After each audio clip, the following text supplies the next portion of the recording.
Hello there and welcome to Complete Games with me, James. Hope you guys are all doing well, and I'm back with another guide on ARK Survival Evolved. This one's been requested that I do more of a mid to late game advanced guide, and if you check out my videos I've actually shown you that we've completed the game on the channel without any mods.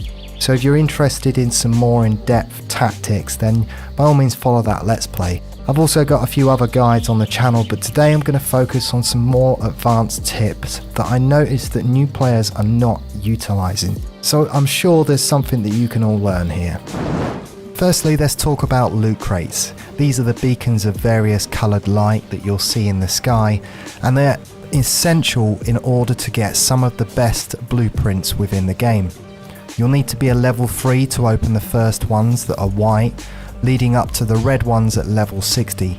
Sometimes you may see an orange ring round the outside of one of these supply crates, and that indicates that there's better loot to be had inside, but you need to be grabbing as many of these as possible, as it's definitely the only way to be able to get some of the best tier loot and blueprints in the game. If you have access to a spyglass, you'll see that there's some numbers on the loot crate on the outside indicating how long it has before it despawns. Some of the best blueprints can be found in the caves and at the bottom of the ocean. The difference between a primitive shotgun and an ascendant shotgun can be immense, and it's one of the few ways that you're going to be able to get the better tier saddles that's going to give you the armor rating you'll need in order to be able to complete this game. So you want to hunt as many of these crates as possible. Next, let's talk about cryopods. These were introduced in early 2019 and have completely changed the way we play the game.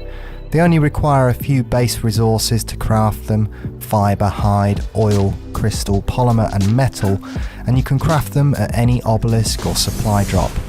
They'll last for 30 days upon crafting them, and if you put them inside the fridge with a dinosaur, they'll last for double that.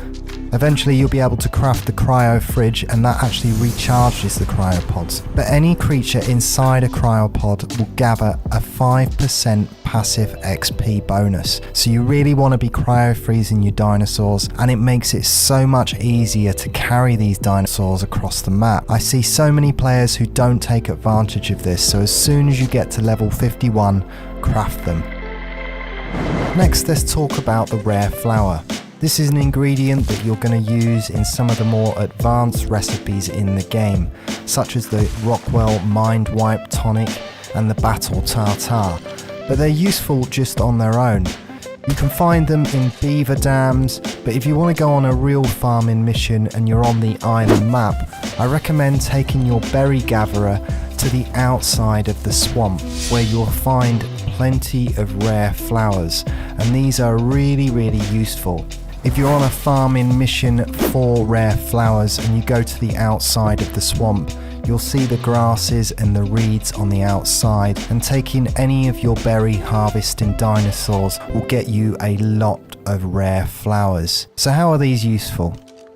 Well, some of the more skittish dinosaurs on the map that tend to run away from you will actually aggro towards you when you put one in your last slot and consume it.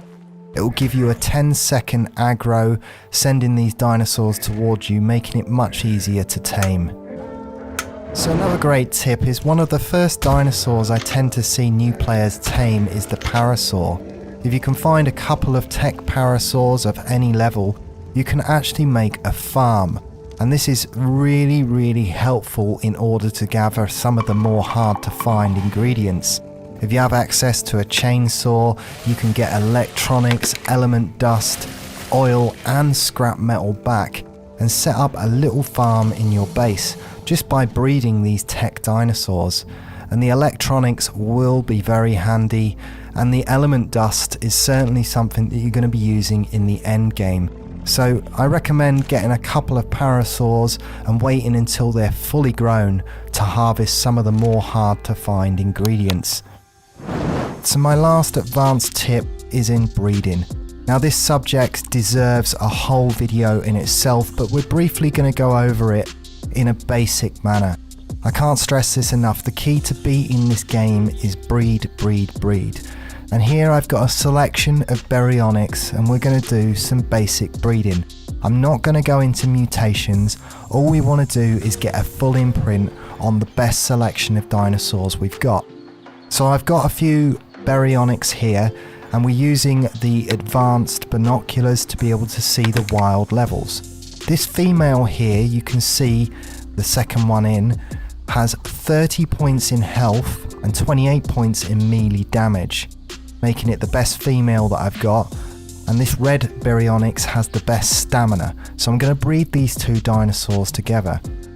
Now, if you don't have access to mods, it's just a case of looking inside, and as we can see, this one's got just over 3,000 health and close to 300% melee damage. So I'm going to breed that female and the stamina from the male. None of these dinosaurs have any points put into them so far. So let's get on with some breeding. So breeding has been made a little bit easier. There's no need to have a breeding post or setting your dinosaurs to wander. It's just a case of putting the male and female next to each other. If we go into their behavior, you'll see there's an option to enable mating. So I'll set both of these dinosaurs off to mate. And what we want is the statistics from the female and the stamina from this male. I'm not going for a mutation here, we're going for a full imprint, and that is going to greatly increase this dinosaur's use. So I'm going to demonstrate that. As you can see, they're both mating. Now I am on my community server, and it has been voted that we added the SS mod. This includes the nanny and the hatchery.